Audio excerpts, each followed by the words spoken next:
Hi, Pia. Hi, Emily. Pia was talking all kinds of shit about Anne-Marie before we hit record. Just want to call her out for that. It was fun. Yeah, there's like certain things I could not say out loud because confidentiality. Yeah, literally. Yeah. Literal. But no, what really caught both of us is the after show. If you guys did not catch the after show this past week, watch it just to see how stupid Anne-Marie is. I honestly was flabbergasted. The words that were coming out of her mouth. It was one of those things where I really to a point where I almost felt a little bit, I felt bad for her because like, this is a woman who has been taught to me, and this is not even me being like mean. Her husband, I feel like, has put her self-esteem down so much that she doesn't even realize it. Yes. It's actually really sad to me because I think that she is a beautiful person, and for someone to talk about herself that way and think that it's true is really disheartening and sad. And like, I think that if we're giving out ratings, Anne-Marie should be able to rate her husband. What do you rate your husband? Because he got to be a negative 2.5.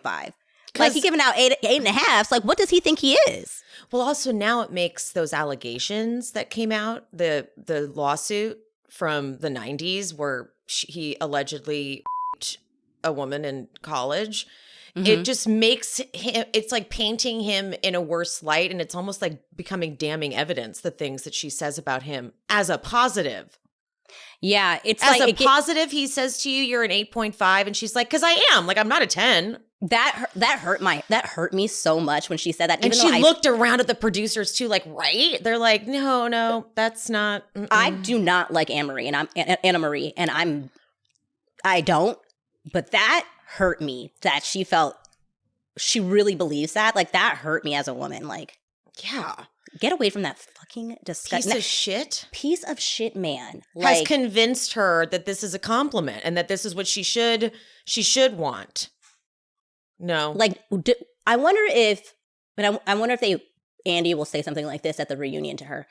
Would you want your daughters to accept that type of talk from their partner? And she's probably so indoctrinated into these thought processes that she'd be like, I want my daughters to be realistic. Yeah.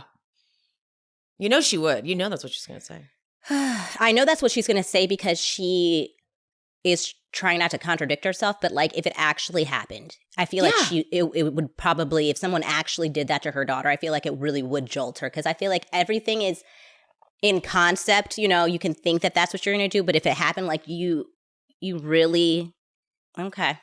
The after show had also that really weird moment with Kyle and Erica. I mean, Erica didn't know what to say because Kyle is so uncomfortable talking about this stuff openly, about how she doesn't like Mauricio liking and following, like Instagram thoughts. Yeah.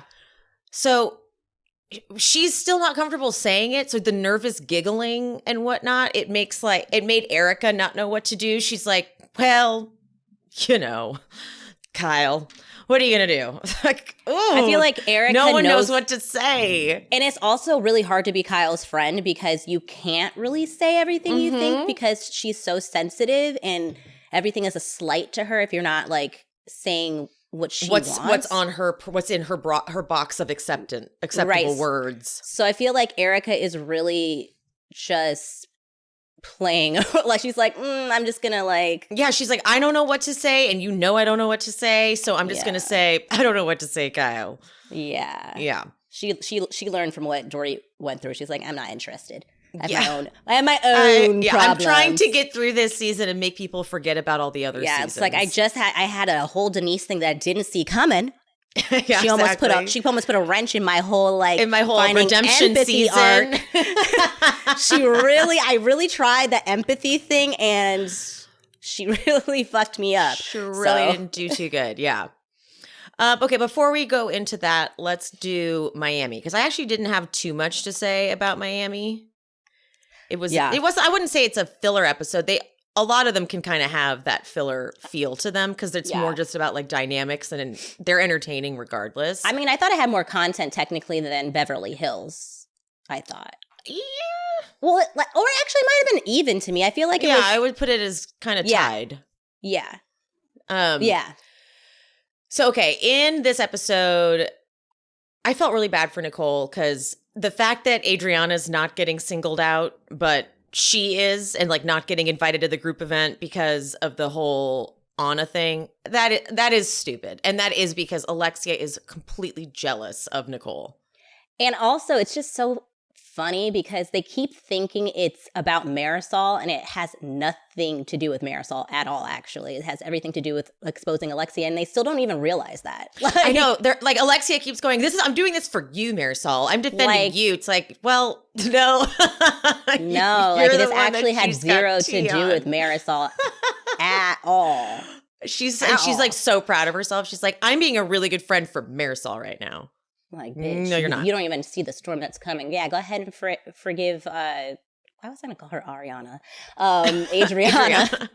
Yeah, and Nicole's like, I'm not going to any more group events until someone apologizes, and I kind of love that. Yeah, like I feel bad for Dr. Nicole. I like her, and I feel like she doesn't deserve the heat that she's getting right now. And even she's like, I need them to know it's Adriana that did it. Because, like, as I've said, I think she knew there was some tension, but not to the extent that there clearly is. The thing is, the way that they're coming at Nicole, Dr. Nicole, is as if, like, I 100% do not believe that Anna would have been invited had Adriana not asked her to be invited. Exactly. So by that alone.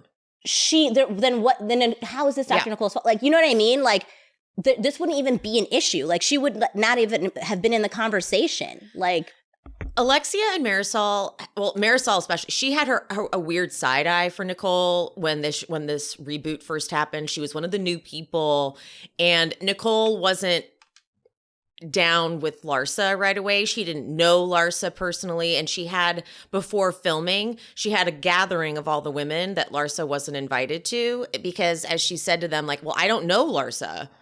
Right. And Marysol, like, took that and ran with it and was like, I don't trust you, Nicole. And it was like it was like 2 seasons of a little bit of a war between them. And so now it's like Marysol has found proof again. See, I knew not to trust her. And Alexia just looks jealous to me. Alexia just seems like really envious of Nicole because there's no reason for them to hate her this much. Invite her to your stupid event so that she can explain herself. Yeah. Don't have Adriana there. To not even give her the opportunity to defend herself is like a little sus to me. It's like, okay. Mm-hmm. Is there something that you need to be hiding? Why you don't want, like, what do you think this is what I want to know. That's a good point. What do you think Nicole's end goal was for inviting Anna, in your opinion? Like, for if that's what they're going with, like, what does she want to have come from that? Like, obviously, if they think that she invited Anna there for a reason, it's to do what? To expose what? Like, if you have nothing to expose, then what's the issue? If anything, it was like, you know what I mean? I don't know. Yeah. It's weird. It's all weird to me. And it's also, I would have had more respect for Marysol if she didn't invite Adriana, at least. Because at least that's what I'm saying. She would have been consistent. Yeah, because if you're that upset about it, then Adriana should now be completely off your list as well. And then I went back on that thought when I think they had said, well, Adriana said that Nicole invited her. So then I was like, okay, maybe they didn't know that Adriana invited her. So I was like. But then Adriana at the party admits I know, yeah. Then later, then that, I was like, so no, but you guys, you just and want they're like, look, we just already don't like Adriana. So, like, there's nothing new there. It felt but they're giving me like Heather Gay vibes, like where like Heather decides when she wants to be mad at someone depending on like what her selective outrage. Right? Yes, selective outrage. It's like they did the same thing, or someone did worse, in my opinion. And it's always the person that does the least that you get the most mad at, and the person who does the most you give no repercussions at all. Actually, yeah, it's crazy. It's very odd. The other thing that was anger. Yeah. The other thing that was cute in this episode was when Lisa takes her son to the bank and he has his little glasses and his little safe. Yes. Okay, that was too damn cute. Honestly, kids banking in general is always so cute. We had a little banking system at my like elementary school. Yeah, like they actually had I think it was Bank of America. They had like representatives that would come to our school, and it would be called Bank Day. And they taught us how to open up That's amazing. Yeah, and they would like go into an empty room, and then everybody like would get to come, and they would have students be tellers, and like obviously they're watching, and it's all real. Like, yeah, and we would learn how to fill out the little thing, and then you would give money, and they would put it in the thing. They obviously had adults and stuff like that supervising, and then we started like I had like a little bank book. That's amazing. Yeah. And I had I had savings in there for years that I was just in there. I mean, it wasn't a lot, but like. But no, it taught you. Yeah, it taught me how to like open an account, how to save, and there was like money in there and how to track it in like a little book. But this was this a 90s. public school? No, I went to a private school. I was going to say. I went to a public elementary school, and we definitely didn't get that type of shit. Yeah, I went to a very, very small Catholic school. I went to one of those for high school, but I was going to say, damn, like my elementary school, we did not get that. Yeah, I went to the same school for 12 years. Well, at least it was worth the money. At least that private school tuition was worth it, because that is some valuable education. Yes, I'm very grateful to my mom. I did not know how she did that, because by the way, we were not rich. So like Sean always makes fun of me. He was like, I don't understand it. Like, I know you guys weren't rich growing up. And like, when I say not rich, like we were on food stamps at portions of my life. Really? And my mom, yes. My mom, because like my mom lost her job for a few years, like during the recession, stuff like that. Like but my mom is Caribbean, and Caribbean people, they know how to move money around. It is insane. Really? My mom would do like really cool stuff. Like she would, if she was going to be short on my like tuition or something, she would bargain with them. And she would be like, I can clean the school for you guys. And she would do stuff like that. Wow. Mm-hmm. She's very creative. Look at that. Yeah. I honestly, I take care of my mom. I every day I try to work hard because she deserves the best. This woman, single mom, no help from my dad, paid for that completely by herself. Wow. And she also helped because she didn't want you on ADD medication. I know. And she literally did school with you. Yeah, she would make tests for me. She would study with me. She would help me with every single, while working a full-time job, and then like periods of time, like we just like, you know what I mean? We struggled, but like I would never know that. So like, were you ever like embarrassed that your mom was like cleaning the school or anything I didn't like know that? Or she was doing it. She would do it at night. She would do it like when like my friends wouldn't be around, so they wouldn't know. Pia, she's a fucking hero. No, she's a badass. Damn. She's a badass. I'm like honestly badass. Sheila, right? No, Leslie. Who's Sheila? Leslie. She's a badass. No, damn. she really, really is. I'm so grateful for her. So shout out to my mommy. Shout out. That's awesome. Well, I'll tell you that Lisa wants to say she could hustle like that, but I don't think she would. That's why I get so irritated with Lisa, because it's like, make the sacrifices for your kids. Yeah. She's like, I started working at Dairy Queen at 13 and Aldo shoes. I was a go-go dancer, fitness competition. I worked at Hooters. Well, now, would you do any of that now? Probably not, because, listen, she does have a job. She's on this show. This show pays a hefty amount of money. That's fine. It's just common sense at this point. Like, just scale. It's like, she doesn't even have to scale down that crazily. She's still going to be really living a high life. And damn, she really got lucky, because Jody pays half her rent. I'm done with her. And what's his face pays the other. Lenny pays the other half. I'm done with her. I'm done with her. I am just trying to see how I'm going to pay my damn rent this month. They were on, Lisa and Larsa were on Watch What Happens Live. And they played a game, because their men were the bartenders. So Marcus and Jody were the bartenders. And they played a game like, how well does the couple know each other type of thing. Mm-hmm. Larsa and Marcus got every single one, pretty much. They are on the same page. I would say Lisa and Jody didn't do too bad, but there was such a weird disconnect between them.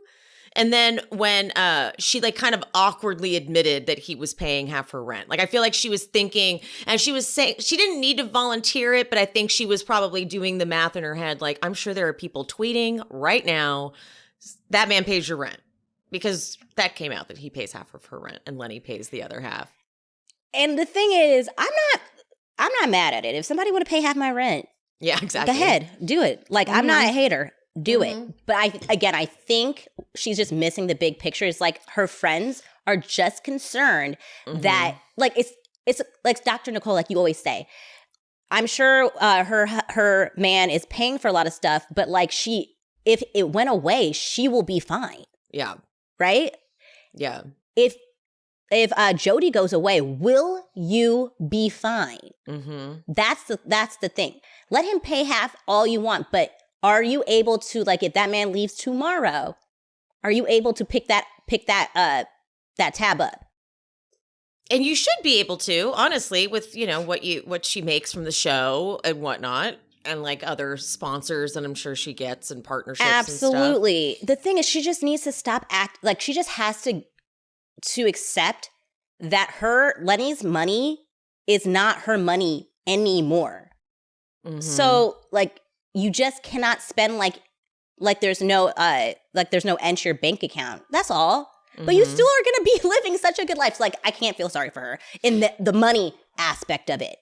Yes. And I think that now what we have with like her issue with Alexia is it's like you of all people brought this up on camera. Like that, like we could have had this conversation by ourselves, but you made the choice to bring this up on camera. Right. You of all people. Right. So like that's and Alexia knows it. That's why Alexia is so damn defensive when Lisa I love Lisa activated. Before she used to be kind of quiet and she wouldn't say what she was thinking. She would say it like in her confessionals or then like later at the reunion. But I'm kind of living for her not giving a fuck and coming in hot with Alexia because Alexia deserves it. Alexia's such a bitch too. Like I hate using that word in such a literal sense, but she's a bitch when she fights, dude. When Lisa tells her your delivery is really harsh and she's like, no, my delivery is not harsh. Okay. I say what I say. That's what I say. That's by definition what yeah. Lisa's like, harsh. Well, this is how I experienced it. And that's what you're sort of taking away. She's just a bitch when Alexia fights. It's so mean. Yeah, I mean, honestly, last week was like where I really got to see Alexia fighting full force. Yeah. I hadn't really seen it before. And I was so annoyed. I just, like we talked about last week, I cannot stand a person that argues and just is loud and not really saying much. Them. Like that pisses me off so much. And then like, Marysol was doing extra this time too. Like she kept chiming in with some bitchy like defense of Alexia. Like she's calm. She's calm, bro. She's just telling him like, shut up, Marysol. Maybe that's calm for her, which could still be like ridiculous. Yeah. I did not like that fight. So I was right there with Guerdy when Guerdy's like, I need to go. I felt so bad for Guerdy. Yeah. She just found out coming in that she's got to get another surgery. She probably wants to show up and do her job. That's probably what she's concerned about. Like I have to do my job, but like this is not conducive for that. It's probably so infuriating and frustrating to listen to them literally argue about the most mundane, stupid things and just be willfully stubborn. And it's like, okay, girls, like you go through what I'm going through and you'll realize how absolutely asinine it is to be arguing about this. Asinine. Yeah. So thankfully they all like dropped everything and rallied around Guerdy, but it's like, girl, you don't need to come to events anymore. Just do scenes from the bed with your friend Nicole. Right. And then it's like Guerdy literally had to beg them to do the bare minimum, which is just listen to each other and try to like move forward. Why is she having to take care of people when she needs to be the one being taken care of? That's so horrible. And I hate that Guerdy felt that like she had to be like, okay, shut the fuck up. And the reason I'm telling you to because Lisa's like, don't talk to me like that. When I was like, you need to. So when she's like, okay, fine. Guess what? I do have to get another surgery. I lied. Okay. Now tell me to shut the fuck up. Like, yeah. All of them are being very not all of them. Not all of them are being disrespectful. But also here's the other problem. They're doing their show as well. They're also like, that's so like Lisa showed up with her agenda and like she can't possibly always be thinking of Guerdy, but it's just not conducive to what Guerdy's going through. Yeah. Yeah.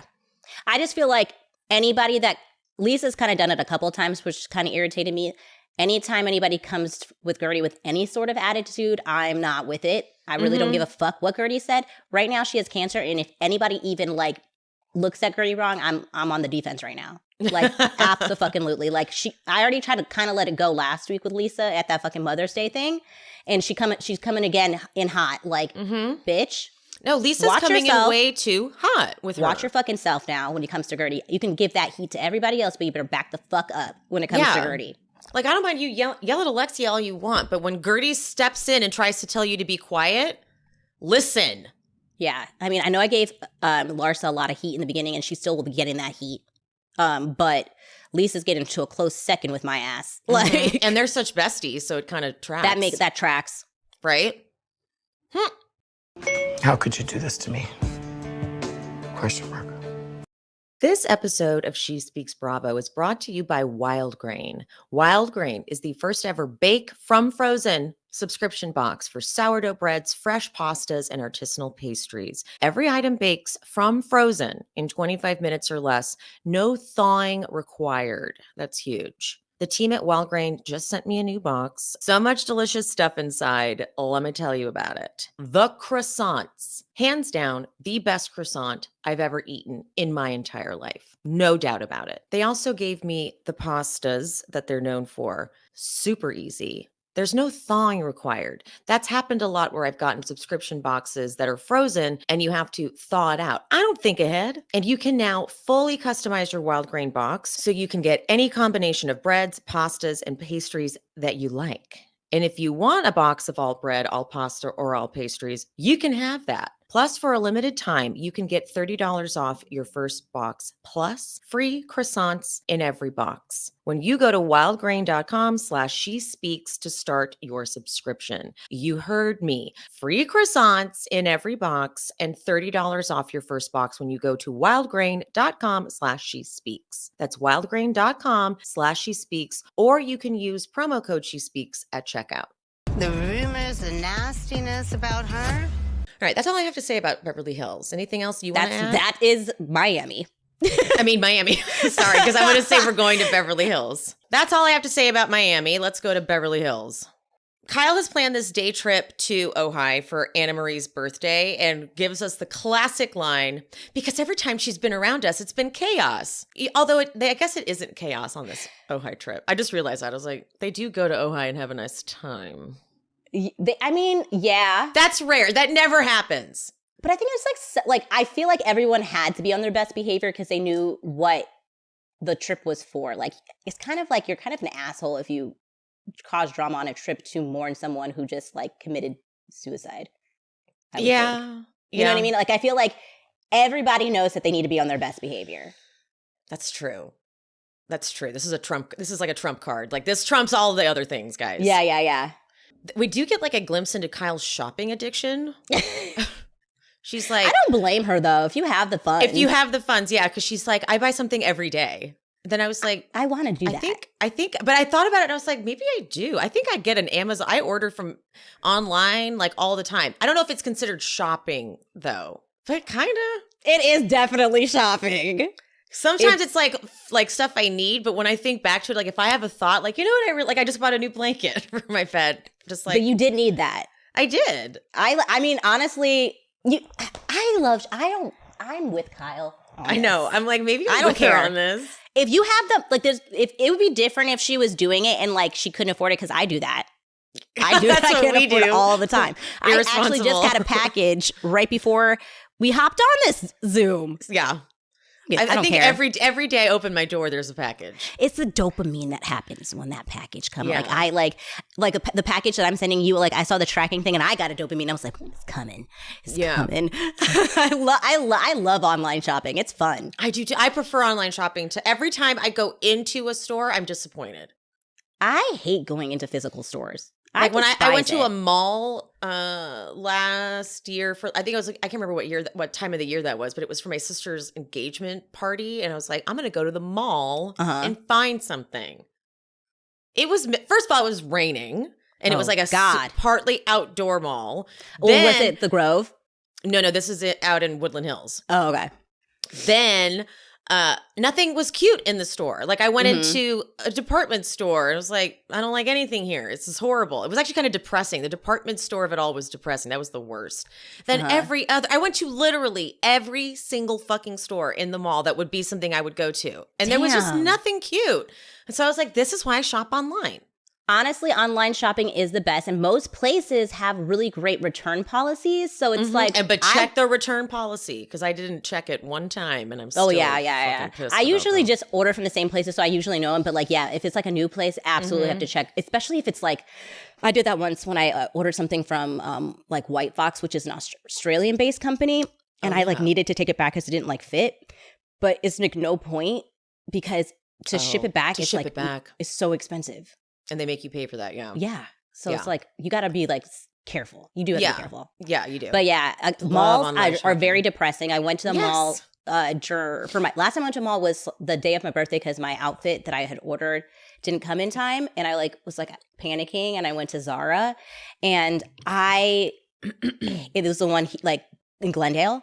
And I was like, oh, the Glendale Galleria. I was like, oh, hell no. First of all, to just park in the parking structure was so crazy. Oh, yeah. Like a crazy line to even get into the park. I was so frustrated. I was like, to leave also was the same thing. I was just so frustrated. And everybody walks really slow in the mall. Oh, it's also because it was during Christmas time. Yeah, but like, I feel like every time I go to a mall, which is not often, but like, I just feel like people like who go to the mall, they like being there and they're strolling, they're having a good time. I'm like walking fast, brushing past people, like get the fuck out of my lane, like changing lanes, like girl on a mission. Yeah, no, I'm the same. Like, what are you waiting for? What are you? I hate it. You have literally nothing to do but just walk from store to store in a mall. Get to the place. I know. I know this is a me problem, and I'm the toxic person in the situation. But I am very aggressive, fast walker in the mall, and I kind of have to know what I want to because I don't want to be there long. Like, yeah, I'm the same way. And it's like the sounds of a mall are weird, like the echoing. It's all very like specific to a mall. Yeah. I'm like, I need to get out of here. Yes. The wine tasting is at this gorgeous estate, and Kyle gets into how this is like where she wants to be. And I think Kyle's like, I don't know if she brought this up earlier in the season or if she brought it up online or something. I think it was in the season. About how she would live in like Aspen and she would have that type of life. And Mauricio clearly is not on the same page there. Kyle has changed a lot. Good for her. If she's, I feel like she suppressed a lot of her true self, or like she didn't even know she was suppressing it for her relationship with Mauricio, Better late than never, I guess. Yeah. Lunch looked delicious. They had some like pear on a plate. There's some cheese. It looked really good.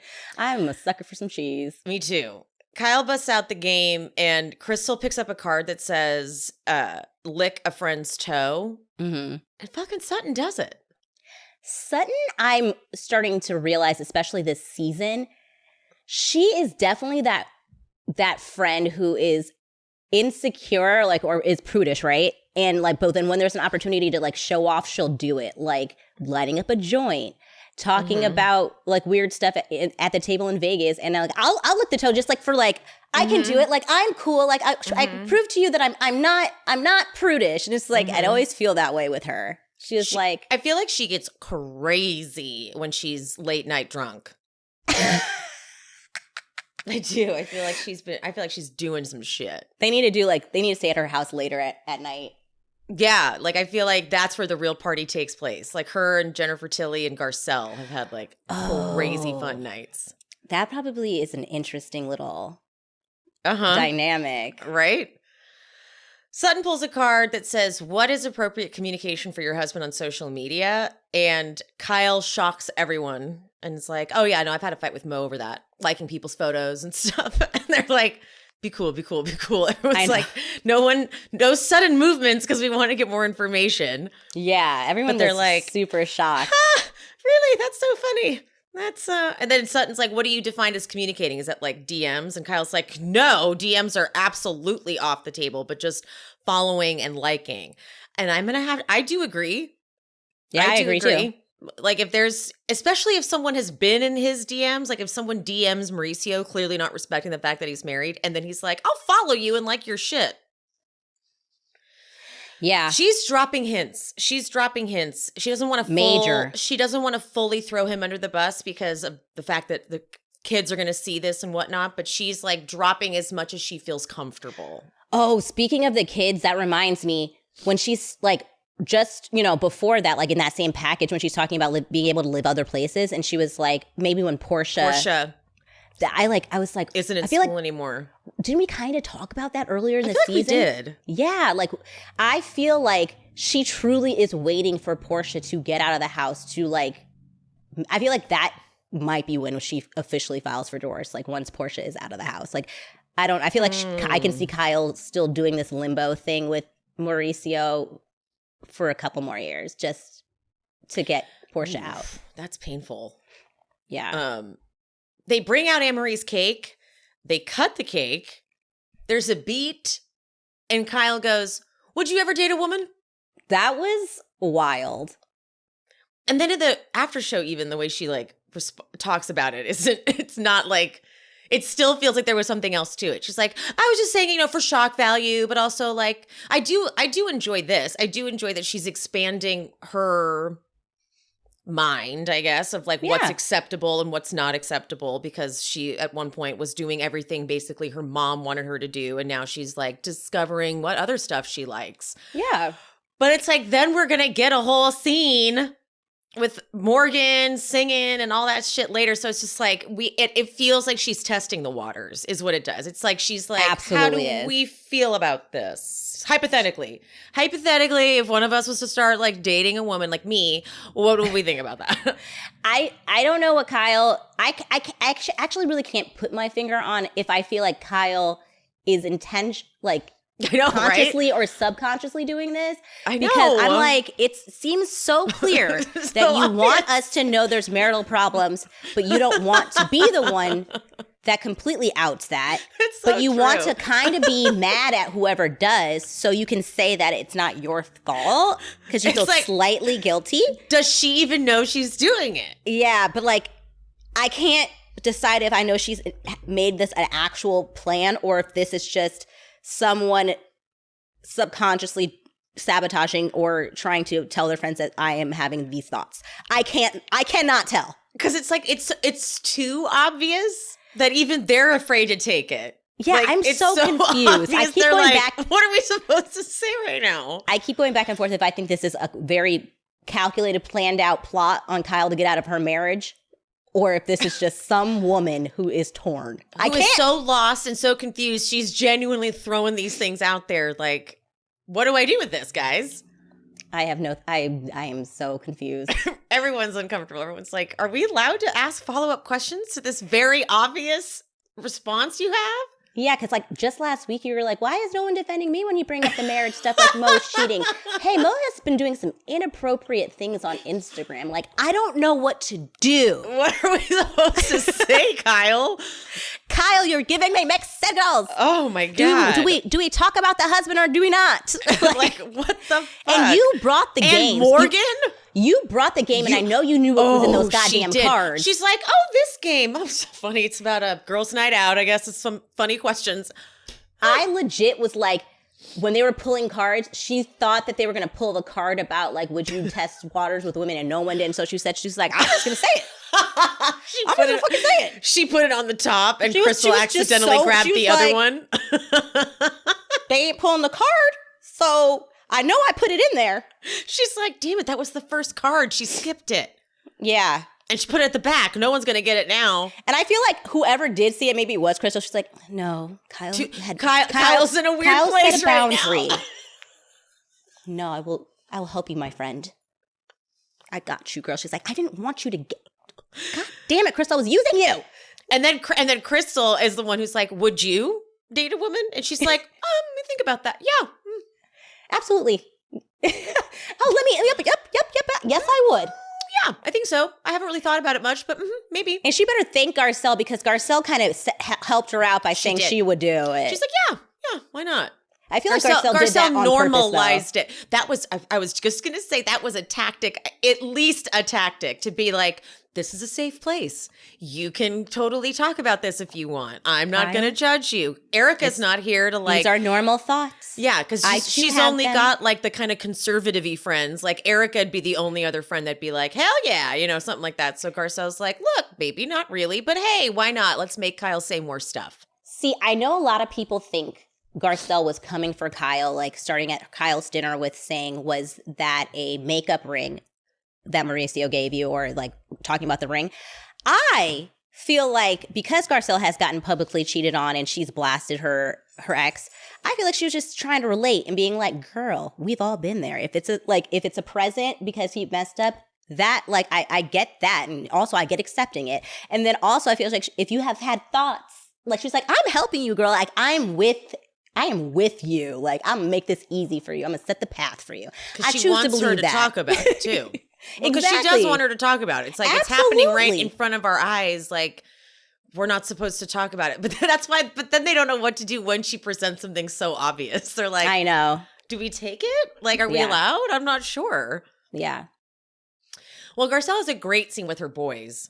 And they talk about. Oh my God. That was actually, I think that was probably one of my favorite scenes I've ever seen with like a housewife and their kids. Because it was just, felt like a really real, because usually when they have those type of like very like set up conversations, it does feel very staged, and it felt very organic. So kudos to the boys too for like really. Well, Jax was like, I am not about to have this conversation with you on camera. I know. I liked that. Like he was like, are you crazy? No, we're not doing what I know about sex with you on this camera here. No, but I love that Garcelle goes, no means no. Consent means everyone has to agree. Yes. Like, that's exactly what, I'm glad that she got that out, because if any parents have sons, that's what they need to be telling their sons. Absolutely. It is very, very imperative that you teach your son about what consent. That means. It is on the man, not the woman to, yeah, exactly. Well, then we get Dorit and PK's therapy. And yeah, this was, okay, so Dorit wants to talk about the way PK reacted to her telling him about her triggers on the anniversary. I feel bad, but like, I understood what PK meant by like, did she really need to tell me that like, she wasn't triggered in the way that like she's claiming she was triggered. She was just saying she's high maintenance and can't pull together a look and an outfit or whatever when he wants it to be done. She's got to do it herself. So like, I was confused because I'm like, why are you conflating these two things together? Because I don't think, she wasn't triggered like that with the kids and stuff, totally. Yeah. But like the part that I think he was like irritated with was she was just bitching about how she wanted to have her like clothes and glam people and shit. See, the thing is, I absolutely can relate and empathize with Dorit with her PTSD, but I have to admit, I do think sometimes she can, like you had to say, conflate and like take what I really do believe she experiences and then kind of use it when she's like to compound when she's irritated with PK or something like that, or even Garcelle, when with the you know what I mean, like. I think it's a very real thing that she suffered through and she continues to suffer through. But yeah, when I was shocked when I saw that clip that I actually was like, yeah, PK's giving a real great example of how this is not the same thing. So that's just you being high maintenance. Right. You can't use that particular thing that you're going through in this particular scenario, if that makes sense. Like PK goes, does PTSD require you to discuss it right there and then? And Dorit goes, that's a really shitty thing to say. And Dr. Sarah's like, oh, it's not shitty. He's just saying that your timing was off. And Dorit goes, that's exactly what he's saying. As if that's like, see, it's like, no, he's also allowed to feel that way. To be fair, though, he booked a package that they carry at that hotel. It wasn't this like special package. Like finding out that they offer this Pretty Woman package at the Beverly Hills Hotel is like embarrassing. And he's like, Dorit will love it. I'm like, Dorit would not love that. That is nothing about like. That's not Dorit. Especially something that anybody can that's accessible to anybody. Exactly. That is absolutely like, you need to have like at least there was like a concierge that customizes it or like something. It has to be like, no, that's like off the shelf for Dorit. No, Hell literally. No. And remember she kept from room to room. She's like, this is what he booked. What's this spread? Oh God. Like, so it's not a great, it didn't sell the package. I'll tell you that. It definitely did not. The Beverly Hills Hotel package is like, fuck, that really backfired. That wasn't the PR we thought it was going to be. Right. And I mean, I know it kind of sounds like, well, you can't be grateful for the gesture, but it's also like, it's not really a gesture. It's more a gesture for yourself if you're not like thinking about if the other person actually is kind of like how freaking Julia, the whole opera thing for. Yes. You know what I mean? Like, it's like, I get it. And it is in a way for them, but it feels Thoughtful. like more for yourself. Yes. It's like PK showing off is what that was. But then we get the side-by-side confessionals with Dorit saying that she feels like PK's gotten harsher with her over the years. And then PK saying, when I first met her, she was this bubbly, beautiful person. And over time, she has become more high maintenance. I mean, I believe that though. I do too. And I feel like he was practically talking about when she joined Housewives because they had to elevate, like she's trying to keep up with the Joneses. She really is. I mean, look at Dorit even like when she first started Housewives and look what she looks like now. And it's not even about like plastic surgery or anything like that. She just seems like she really like she's definitely trying to keep up with like Erica. Erica definitely completely changed the game of what a housewife is, especially on Beverly Hills. And I feel like, you know, now PK has to deal with that. He's like, he's British and cranky and he's like not really having it. He only has one client. So he's like, I can't afford it. And gambling debts. Totally. Allegedly. And PK, okay, another thing, this is totally unrelated, but PK's teeth are he got teeth. Yeah, because remember that, was that last season? Yeah. And this, the overbite it is creating, he has still not figured out how to talk with them. So it's like, I almost have a hard time listening to him because it's like he has like a lisp now because of the teeth. The teeth are an epidemic. The thing is like, I like don't know how I feel about the teeth because I do know some people really do need it because like they just have god awful teeth. They make good teeth. They make them. I just feel like no one on Bravo has gotten a pair, and I don't understand why. Like Carl's teeth? I don't understand, like, who... Somebody needs to find the connect to the one, the dentist that makes good veneers, because I don't think I've seen a single Bravo celeb who've gotten fake teeth that it's not out. Like all I can see. Yeah. It's like I don't know. Maybe they take a few years. Because remember Hillary Duff when she got her teeth done? I feel like it took a solid few years for those to like settle. I forgot about that. Yeah, you remember that? That was such a thing. But like, I feel like they look fine now. Unless she's gotten them redone. Unless she's gotten them redone, yeah, who knows? Okay. Because they all talk different too. Like, getting like used to them.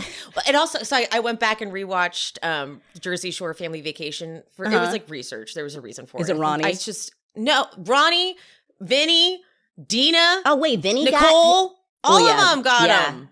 And they're all bad. All of them got teeth, and they all then talk with the teeth. Like, it's all I see. And they're so white. They're so white. They don't fit their mouths, but it's like Dina got them first, then Nicole gets them, and thankfully they joke about how they can't. They talk about the teeth.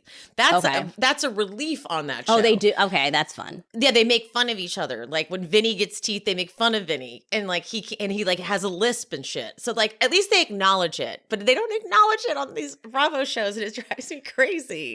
It also scares me, like people who get like veneers that like their actual original set of teeth are not bad, you know, because I know they have to shave them. That's real what teeth, I think of, and that that's all just the so time. Permanent. They shave your teeth down to nothing, and they put the tooth on top of it. I know. Has anybody? If you haven't ever seen what the process of that, like just Google that. Like it will literally scare you. It's like some like saw shit. Like, you have to have a fucked up grill to want to do that. So when people, like, Dorit got the teeth, and I was like, you didn't need the teeth. Like, it's such a permanent thing to do. Like, I don't know how I would feel to do that to my real teeth. It'd be different if they just, like, I don't know, put it. If I had bad teeth, I wouldn't care. Oh, yeah. Like, if my teeth were fucked. Yeah. Sign me up. Who cares? Like, my teeth are already fucked. Like, do whatever you need to do to them. Totally. But, like, I have like, you know, crooked, like I don't like my teeth are pretty fine, but like I have like, you know, there's like, you know, I'm like, oh man, I wish I had like, I can close that up, but I wouldn't like freaking get new teeth. Like these are perfectly healthy, good teeth. No, I know. It's the thought of them like I think of that all the time. Whenever I see teeth, permanent. I'm like underneath that are these little nubs of teeth. Oh. Not well, bitch. Support for today's episode comes from Jenny Kane Home. Now, look, the new year is here. I am determined to get my place a little bit more together. So Jenny Kane, California vibin' is what I'm looking for. Instant classics, clean, effortless, totally refined. Jenny Kane has luxurious bedroom linens, iconic furniture, and they have the coziest pillows and throws, not to mention the most incredible scented candles. I have already burned through 2 of them. Jenny Kane is just here to help you live your best year yet. And for a limited time, our listeners get 15% off their first order. Go to jennykane.com and use the code SHESPEAKS to get 15% off. I'm looking for that grown-up apartment finally, and I want those classic, timeless, California-inspired pieces, and that is Jenny Kane through and through. Jenny Kane Home is the ultimate destination for elevated home essentials. Each piece in their California-inspired collection is designed so intentionally. You can style them in any space without a second thought. With winter weather on its way, I want to make my home as cozy as possible, and their perfectly neutral pillows and throws are exactly what I've been looking for. There's no such thing as too many either. Every room deserves a little touch of luxury. Their stunning collection of home furniture, from sofas and sectionals to iconic beds, are the kind of pieces you'll have in your home forever. They also have the most amazing scented glass candles. I keep one in every room, and each scent is so incredible, it's hard to pick a favorite. Not to mention, they make the perfect gift, right? This year, I really want to upgrade my tabletop game too, and their collection of classics make it so easy. And they have an incredible rewards program where you can earn up to 10% back with every purchase. And joining is completely free. So find the perfect home pieces at jennykane.com. Our listeners get 15% off your first order when you use code SHESPEAKS at checkout. That's 15% off your first order at jennykane.com. Promo code SHESPEAKS. What is this, honey? The scene ends. The scene's kind of sweet because PK does start to get like emotional, and that's when Dorit like drops everything. And she's like, the way she's like, baby. The way she talks to him, like the way she talks to Jaggy. Yeah. So she like sits on his lap, and he asks if she could please articulate her feelings a little bit calmer, less irritated. And then we're done. Dorit really needs someone to be broken down before she can like. She does, doesn't she? She needs them to like sob and cry, and yeah, that's true. That's her love true. language, apparently. Like she needs that. That's very, very true. We get a Teddy sighting, which was fucking rude, like really rude. They need to start doing trigger warnings. Is that really like jump scare? There was a jump scare. I got put in a mood, slight headache, nausea. It wasn't lots of good. symptoms. Okay, but then like here's this whole moment that happens. So like they pick up Morgan.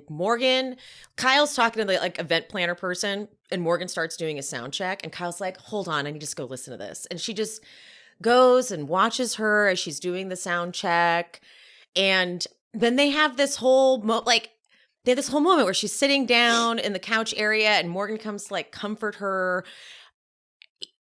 Am I reading into it, or is the chemistry and the whatever between them just that obvious? Kyle feels uncomfortable around Kyle. To me, she reads like nervous around Morgan, like you would be nervous around someone you have a crush on. I mean, I if they're not dating, they are, and they just don't know it. Because that's all I have to say about that. Like, if they're not actually officially dating, they are, and they're just not aware of it. Because this, to me, is what if Morgan was, I guess, quote unquote, a man, I guess, but it doesn't really matter. It doesn't matter. I absolutely think this is emotional cheating. Because like there is like energy between them. I'll say that. Not even maybe chemistry, but like I was like, are they editing it like this, or is it just what it is? Like when Kyle's sitting there with her phone, like I'm nervous, and she's like, "You got it," and the whole thing makes me feel uncomfortable because I'm like, am I supposed to be watching this? if this was Mauricio with someone, Oh my she God. would absolutely be pissed of how, like, this is, I'm sorry, this is, like, I'm only not, like, jumping on Kyle because it's very clear that she is having marital problems, and I actually kind of feel like she has slight permission to be able to do this because I feel like, whatever, they're kind of separated and we just don't know. So I'm like, but this absolutely, to me, would constitute as emotional cheating. Because there is an energy, like Kyle just watches her sing and she loves it and she just falls in love with her and like they have all kinds of energy. Like the tattoo, like this is so much more than a friendship. Like I just don't know how else to put it. This cannot, like, this is romantic. You don't have to have a physical connection technically to, like, have a romantic one, and I feel like this is very romantic. It's very intimate. No, like, it is intimate. It is, that's the word. It's like there is an energy between them that's like just theirs. The way in which Kyle relies on Morgan is how you would rely on your spouse. Like, Morgan is literally being her pseudo spouse in this moment for her because Mauricio's not even there. Mauricio's not even there, and that's very telling. Yeah, like if Mauricio was like really present within this friendship, maybe I would feel differently. But it almost feels like he's been completely, not almost, he has been completely cut out of everything. She doesn't even know what's going on with her, like, at all. Exactly. And it's, I don't know. Like, this is a big thing for Mauricio to be like, oh, I'm out of town. Like, he doesn't give a shit at all. That's why I have to believe at this point they probably are fully separated and not telling anybody. They're probably living in separate bedrooms. Just keeping it like for the cameras. Yeah, I don't think that they're ready because it feels like in the beginning of the season they probably weren't there yet. But I feel like we are in real time without us actually confirming it. That is like it's some point during the filming. I think that they probably called it or like put it on pause. Or it was just slowly declining and like continuing down that path that it was, which was headed towards like the separation because he's not even there. Yeah, because it's like I feel like it's an excuse because they must not be able to even fake it at this point anymore. Because it's like they were trying and it was not working. So I feel like he's like trying to limit being on camera to save the facade that they're. I mean, he did film that scene with her, and she was like, "I'm not going to listen to anybody." And he's right. Like, "Oh, okay, I feel like that was him. Like this." Never mind. I feel like they probably were like, "I don't know how like it's the cracks are cracking." Yeah.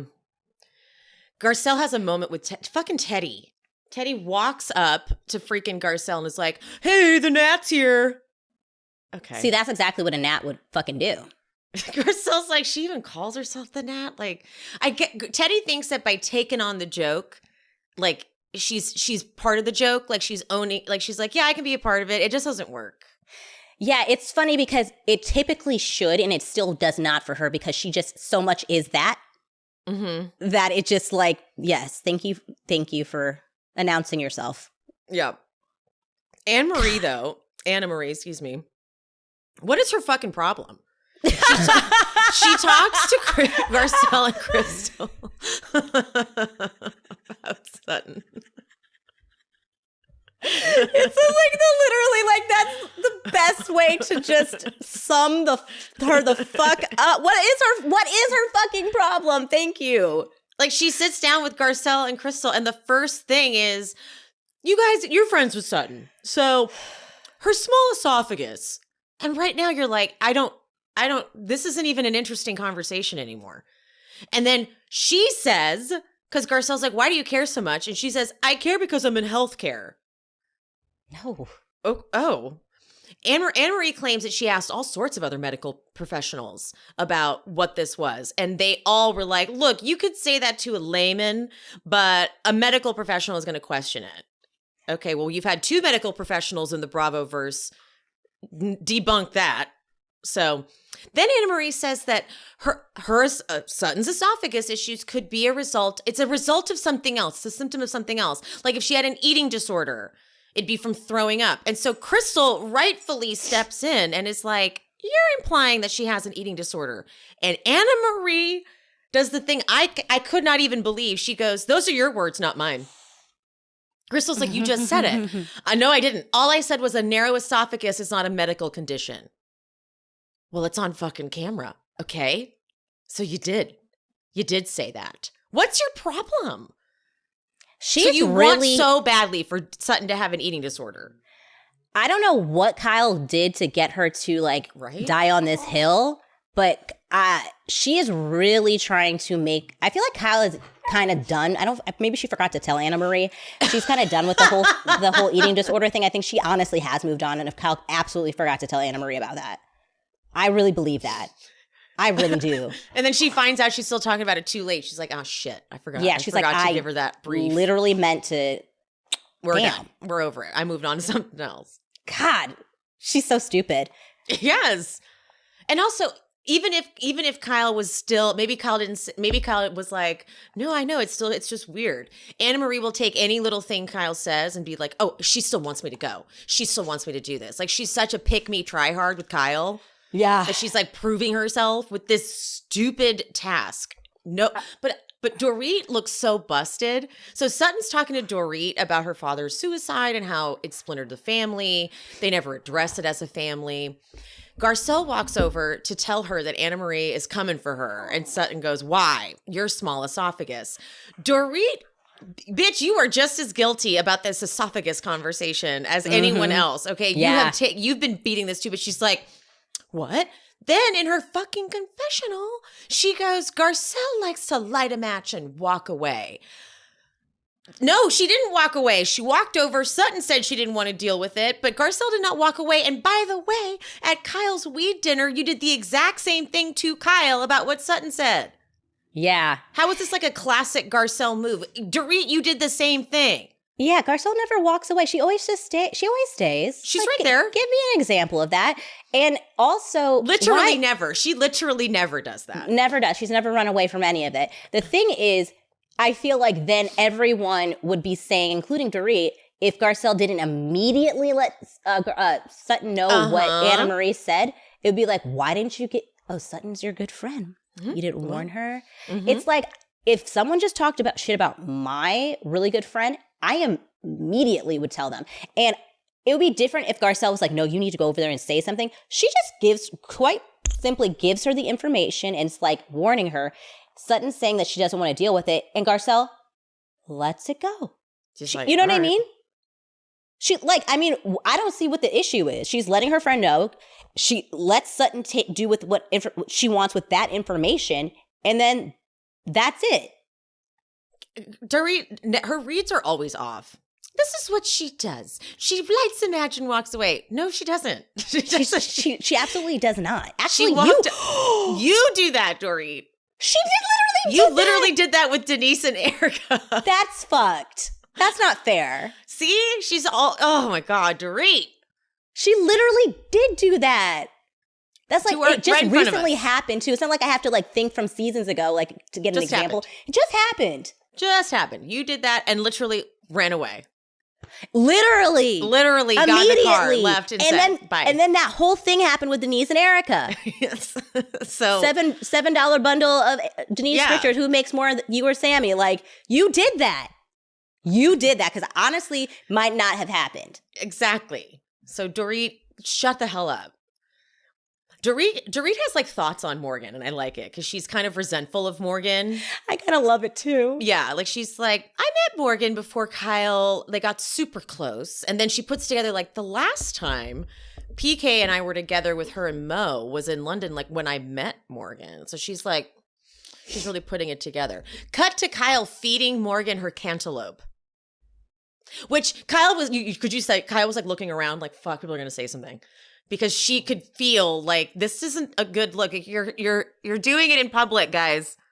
You're on camera. Oh my God. Like, I need to know by the reunion. Be for real for me. Stop. Exactly. Because they're like playing in our faces right now. Right. Because like, again, I would never want anybody to be outed, but you can't expect me. Sorry. What did he do? He just like, but I wasn't sure if you could hear it. But it's like, you can't like dangle the carrot in front of us and then we're not allowed to talk about it. Like if you completely try to keep this off camera, I would honestly would respect it, even though I don't think Kyle would respect that for somebody else if they were put in that position. But I would. I really would. But she's not. Like, so you keep bringing her around, dangling her in front of us, feeding her can't like, and knowing and knowing that at that time there are internet rumors already circulating. So, Kyle, you've been on this show for 10 plus years. You know how this works. That's what it feels like she wants us to know. She does. Right? She does. It's like she wants us to know about it. So, because I just feel like Kyle just doesn't want to blow up her own life in a sense. And she really is trying so hard to have one of her castmates. I feel like right now it's Crystal or Sutton, whoever at this point, to just throw the last grenade on my fucking marriage, please. Like somebody. And then I can get mad at you, but it'll all be, fakey for the camera. I know. I feel like Kyle needs, but she also just needs to have someone to like be pissed at too. She can't just like let that be it. She's like, I also want to blame you for doing it. Yes, I will pretend to get mad at you and act like you have no reason or right to say anything, but I'm literally mocking you guys with this. Yes. Okay. Like, come on. Kyle's speech is sweet about her friend, and then Sutton gives us a little bit more information too about what happened. She was supposed to be at her dad's house the day he took his life, and so this is a big. I'm glad that we're getting more of this from Sutton too, because I don't even think Sutton accesses these feelings a lot. Yeah, I think that's kind of what makes Sutton such a weirdo when she responds to things like Dorit's robbery, whatever.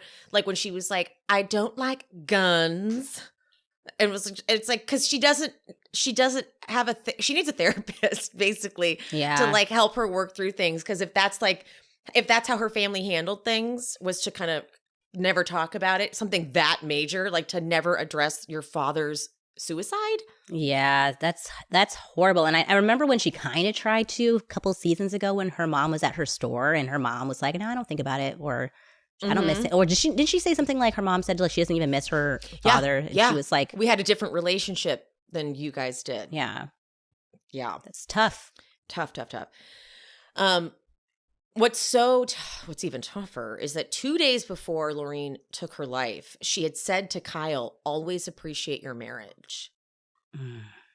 And that's it's like when Kyle's mom was dying and was like, always take care of Kim. Very conflicting. Like she gets put in people be saying stuff to Kyle. I really know, like times, and she takes it very literal. She does take it very literal, and it's like she can't even like. I mean, there's no like she can't like consult you again to be like exactly. You know what I mean? Like not trying to be. But it's like she's like, I don't know what to do here because I don't want to be in my marriage, but like I also don't want you to be disappointed in me. She's very sensitive that way. Yeah. She feels like she's letting her down. Yeah. But of course we're like, no, your friend would be like, yeah, bye. Yeah. I mean. Also, what prompted that? Like, I want to know, like, why did she say that? There must have been a reason for that. Maybe, I mean, again, the Aspen thing. Where's Aspen when they were at? What the Kathy thing. So I'm sure she probably, if she's as close as she was saying, she probably told her what Kathy said. Yeah, of course. When Kyle was talking about the life she likes to lead now, she might as well have thrown in there, I like listening to Morgan sing me songs. Because she is the way she wants to live her life is like a country star. It was very country. I mean, walking my dog in the mountains, and she might as well cowboy said hats. I mean, she always did like she did always she's have an always infinity loved for a hat. Yeah, she did. Yeah, fine, we'll give you that, Kyle. Yeah, but I feel like as of the last season was the first time I saw the cowboy hat. Right. Like she liked hats. But I didn't. Yeah, she's always liked hats. She's definitely always liked hats. I think that she's like graduated to that type of aesthetic hat. Yes. She's definitely the person that like she's okay. I bet you throughout her life she like changed the way she dressed based on who she dated. Oh, 1000%. Because she was like, I feel like in the beginning she was so much more like Kathy Hilton, Paris Hilton, like very glam. Like it was crystals. Well, when we first met. Oh, you mean of this season? No, like just in the beginning, I felt like she was more like leaned into like what a Beverly Hills person would dress like. She always wore the maxi dresses, yes, because she was losing the baby weight. So for the longest time, she was wearing like the muumuus. Yeah, but I always felt like I had like embellishments. Always. Yeah. Always. And she'd be like, they're caftans, guys. They're caftans. Yeah, she did. She loved that. Had that whole line. And she had a whole line of caftans. Yeah. Now there's no caftan in sight. Not even a Not a mortar. one. Not a one. It is all her outfit. Even her outfit to the thing was like a little tank top and tight leather pants. And Midlife crisis. I know both of them, both her and Mauricio. And like I thought Mauricio would be more sad about it, but he's like he's like living I get to do it up, living it up. He was like, I can do this and not get in trouble. This sounds great. Yeah, they're not getting. I hope they don't end up But back I together. think If they do end up back together, let me put it this way: if they do end up back together, I hope it's because he begged and is going to change and all that. But I hope that Kyle doesn't like give in. I don't know. I think they're feel done. like he won't do that until he won't do that. He won't do that until he's super old. Because he's going to be so tired and wanting to just go back to their like more simpler life. That's what people like that do. Like my grandfather would do that kind of stuff with my grandma. Like right, like up until he died, and even when he had a wife, like he wished he had the life with my grandma that he ran away from for like 40 years. And then when he's old, like that's when you want to make amends and you want to be like besties and call her every day. And like now you want to be bothered with her and stuff like that. That's what those type of playboys do. Wow. They do. They get tired at the very end and they just want to like pretend like that didn't happen. We're old now. Like let's put it in the past. Like no, bitch. Stay old and die by yourself. I was going to say, no, I love my grandfather though, but... Yeah, no, that's what has to happen at that point. It's like, no, you have to die by yourself because that's the life you chose to live. Yeah, I loved my grandfather, but I'm ride or die for my grandma, and I was always team grandma. So like whenever he would like, you know, I'd be like, grandma's feelings first. Grandma's feelings first. So F off. Yeah. That's a conflicting place for you to be in, actually. Not at all. Oh. Grandma to trust me, loved him. But if I have to make a choice, it would be fucking very, very simple for me. Not even close. Not even close. That's my bestie. That's so cute. Next time, Crystal is going to give it to Anna Marie, and I am fucking here for it. Fucking here. She's like, you're such a bitch. I'm like, yes. I am so excited. I'm so excited. I wish it was happening right now. I know. I'm so ready for that. I'm so ready. I'm just like, I need a good dragging of Anna Marie. She's a little too full of herself for me. She's too full of herself. She's getting away with murder over there. I know. Like, I really need her ass to be checked. And I know that they wanted to. Crystal was so smart. bad during that thing, but yeah, Crystal was smart not to. She was like, if I even start this, because you could tell Anna Marie was looking for a fight. She was. I felt it from her. And so Crystal, like, she took that breath like, I could take this, but I'm... And the thing is, she's going to look bad no matter what because of the particular... That's why I said everyone had to be on their best behavior. Even if, like, I think Crystal would have every right to go back at Anna Marie in that moment, but because of what was happening, all of Kyle's, like, you know, family, friends, and family and friends of her late best friend... Crystal would be the villain for the rest of the season. Totally. Guaranteed. Totally. Especially since Anna Marie is like Kyle's little alliance. Yeah, she'd be like, and she came at me. I was like, I don't know why she came. Like, absolutely. And Kyle would have ran like, at my friend. Like, I'm so happy Crystal, like. Crystal, well done, girl. Well done. If it was her first season, she might have got fucked. Because she was doing that kind of stuff early on. She has learned.